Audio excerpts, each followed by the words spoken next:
শৈশবের স্মৃতি মানেই বাবার জামা ধরে সাইকেলের পেছনে বসে থাকা।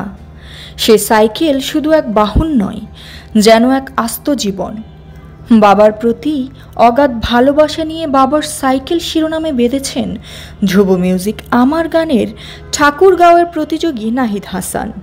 নাহিদের অসাধারণ কাব্যমালা, সুর ও কণ্ঠে বাবার সাইকেল গানের সঙ্গীতায়োজনে ছিলেন এস পুলক, তরিকাল ইসলাম ও আমজাদ হোসেন।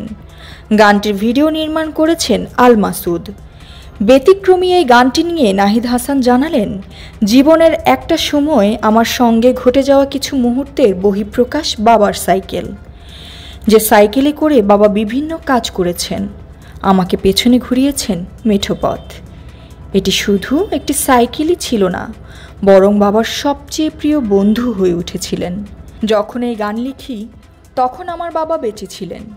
করোনাকালীন সময়ে গানটি লিখে বাবাকে দেখালাম। বাবা শুধু একটি বাক্য বললেন, আমি মরে গেলে এই গান শুনে কাঁদিস। এখন বাবা বেঁচে নেই, আর আমি সেই পরিস্থিতির মধ্য দিয়ে সত্যিই হেঁটে যাচ্ছি। এক দুপুরে বাবার সাইকেলের দিকে তাকিয়েই লিখতে চেষ্টা করেছিলাম বাবার সাইকেল। আশা করছি হাজারো সন্তানের শৈশব কৈশোরের স্মৃতি বহন করবে এই গান। ধ্রুব মিউজিক স্টেশন জানায়, বাবার সাইকেল গানটি তাদের ইউটিউব চ্যানেলে প্রকাশ পাচ্ছে ৮ মে বৃহস্পতিবার সন্ধ্যা ৬টায়।